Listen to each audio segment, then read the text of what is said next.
Hey, Darryl Lyons here. Hey, thanks for tuning in to this week's episode. I'm going to cover the book, Biblical Responsible Investing, that just launched. And for those that aren't readers, this is kind of a high-level executive summary. And if you like the content, you can go out and purchase the book for yourself. It's a really short book, but it's going to help you think differently, maybe a different way of thinking about money, one that you haven't thought of, as we have been really influenced by American consumerism. So I really hope this book helps you think critically, think differently, and think long-term. Have a great day. This is a very financially impactful group. What are they thinking? What's their different way of thinking about money? Is it in fact different than the rest of the world, or is it just the same? Is there something underneath the surface that motivates Christians differently than the rest of the world? Do you want a wealthy retirement without worrying about money? Welcome to the Retire in Texas podcast, where you will discover how to enjoy your faith, your family, and your freedom in the state of Texas. And now, here's your host, financial advisor, author, and all-around good Texan, Darryl Lyons. Hey, this is Darryl Lyons, CEO and co-founder of PAX Financial Group. Thanks for tuning in to Retire in Texas. This information is general in nature. It's not intended to provide specific investment, tax, or legal advice. Visit paxfinancialgroup.com for more information. So this particular show is to give you insight into biblical responsible investing, the book. Right now, you can pre-order it at the time of the recording. You can pre-order it on Barnes and Nobles, but it comes out everywhere January 30th. So if you're listening to this after January 30th, you can pick it up. And I love this book. Of course, I wrote it, but I actually read it just recently again after stepping away, and man, I loved it. And I know that sounds like a big pat on the back, but there's a lot of heart into this content of the book. The genesis of this book was from COVID. So during COVID, you're hanging out, you're kind of saying, all right, I've got blank space. What do I want to do? And I decided to go to law school during that time. And Texas A&M had this program online. So when you go to law school, a lot of my buddies coming from St. Mary's went to law school, and you do your first year, you do courtroom work. I wanted to go to law school, but I could not figure out a way to afford it, so I didn't go. So this was a great way for me to go, and I didn't have to do the courtroom stuff because this program was specifically focused on the legal aspects of wealth management. And so it was a master's of jurisprudence concentrated in wealth management. So I did that. It was a 2-year online course. Some of the curriculum was harder than others. And there was one specific class where I was asked to write a paper. It was pretty much the whole class, a thesis. And what was on my heart and mind at the time was I was working with high-level executive groups at some of the largest financial institutions in the world in an advisory capacity.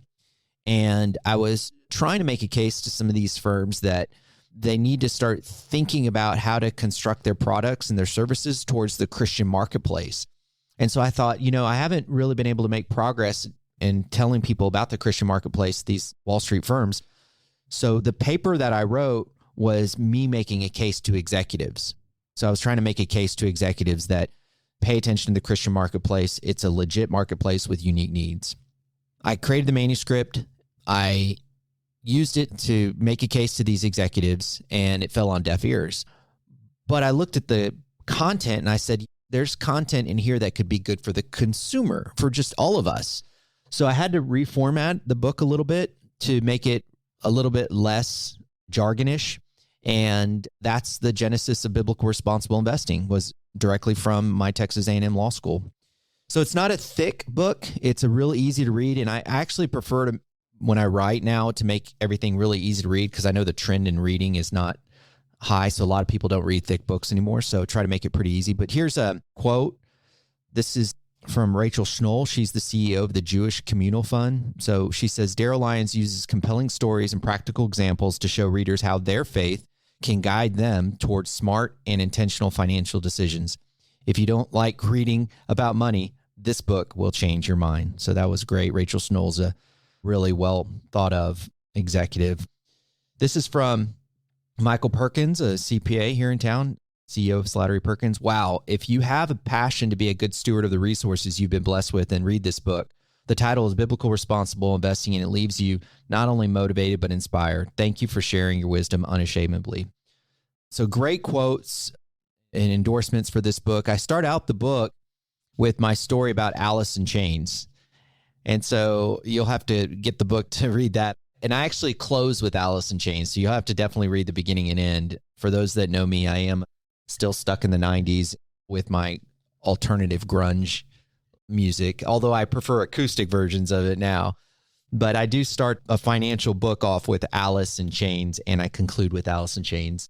Let's dive into the chapters, and I'll give you a high-level overview of each chapter because you may or may not even pick up this book. And if you don't, then this will give you some ideas to at least noodle on. So in chapter 1, I talk about political motivations. And what I'm trying to do there is I'm trying to make sure that there's a lot of readers that may be in this Christian community but may not. I really want them to disconnect the idea that all Christians are Republicans, all Christians are MAGA, because that's been really hard. I've sat down with a lot of people in the last several years who just have a hard time disassociating Christians from the political Christians. I make a case that I'm really focusing on Christians regardless of their political affiliation. And I actually reference the idea of who Christians were at the beginning because Christians weren't Christians. They were called people of the way. There was a different way of doing things. And so I want to make a case that there's a different way of doing things. If you are a Christian, there's 2,000 scriptures about money. Christians in that group hold 55% of the world's entire wealth. And so if there are Christian communities that have a different way of thinking about money, I think it is worthy of our consideration in the financial business to say, this is a very financially impactful group. What are they thinking? What's their different way of thinking about money? Is it in fact different than the rest of the world? Or is it just the same? Is there something underneath the surface that motivates Christians differently than the rest of the world? It is tricky when you use the word Christian because there's a difference between what you might consider a practicing Christian and those that might be casual Christians. And so I do unpack those differences based on some research in that first chapter. Now, moving on to chapter 2, I want to make sure that I alluded to this just a minute ago, that there are different motivations when you look under the hood of Christians and how they behave with their money. The idea from an American consumerism point of view is that you retire, you play a lot of golf, and you've won the game of life. It's actually very odd, as I've had a lot of conversations over the years with people, to see that they actually associate their wealth with winning or losing in life. You see this in a very subtle way, but it does occur. That should not, and I believe it's not in the case with Christians, because Christians ultimately, now, again, you have casual Christians, you have practicing Christians, have money to honor God. God says, honor the Lord with your wealth, with the first fruits of your crop. So there's an honoring of God. He gave us this money. It's not ours. How do we honor that with him? So if you look under the hood, before you start looking at some of the more practical examples, you really have to understand what's the motivation, what's the end result of the accumulation of wealth by Christians versus other more secularist Americans. So in the next chapter, I'll unpack disowning corporations. This is chapter 3. And this really gets into the idea of biblical responsible investing. I'm a huge advocate on the stock market because the stock market, if you think about it, is a collective group of companies that are innovating, they're growing, they're typically led by very smart people. If it wasn't for the stock market, we would not have cell phones, we would not have this podcast, we would not have cars, we would not have tires and toilet paper. I mean, it is the machine that is unbelievable. I don't bow down to it, but I do have a respect for it. Despite all of its flaws, it's brilliant.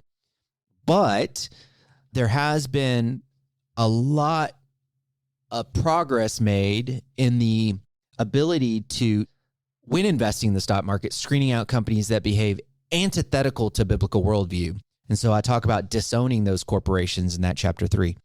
Chapter 4, I discuss charitable giving and how that's a central tenet of the Christian faith. And there are some specific strategies to be able to give to charities and at the same time reducing your taxable income. So I talk about 2 strategies in that chapter that I think are important for Christians to understand. You definitely want to pay your taxes, but you're not called to leave a tip.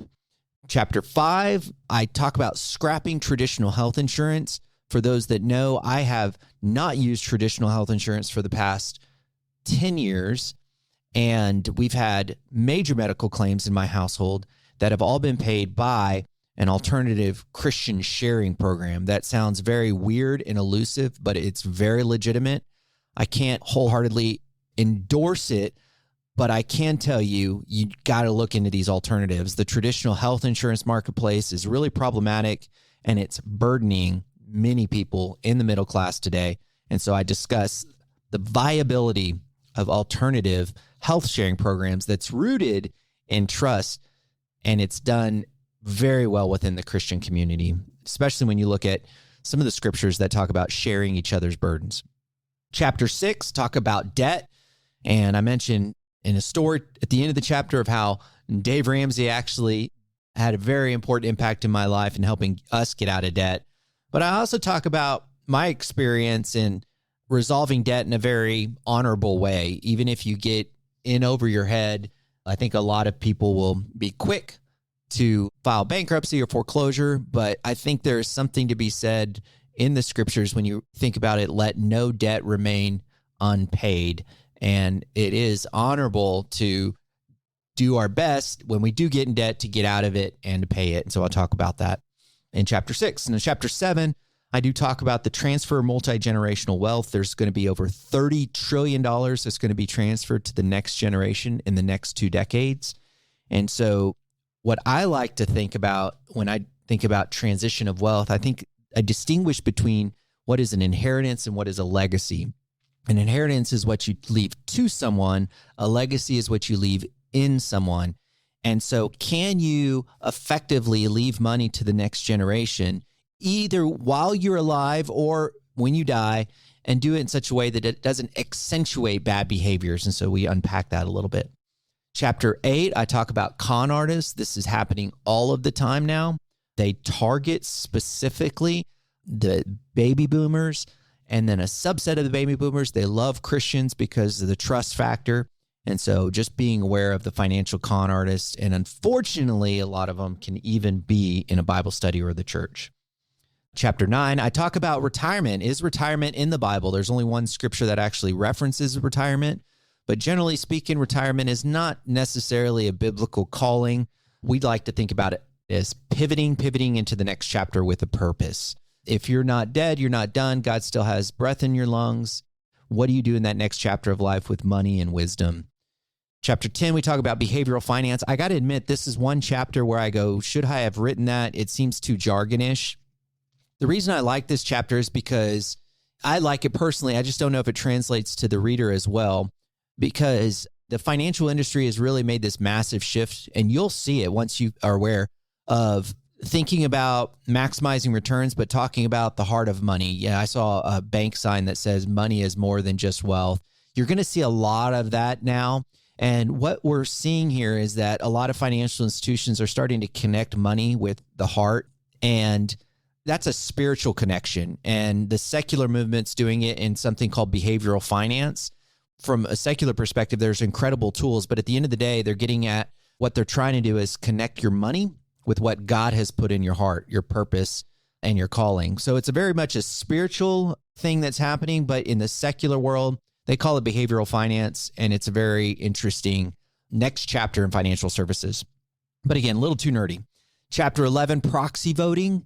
So the idea that you can use your vote to have an influence on the direction of corporations so they don't use their profits to undermine religious freedom, I think is an important thing for you to know. It actually could be one of the most important chapters in this book.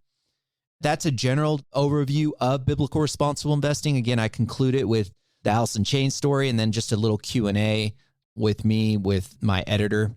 You can look at all the references there.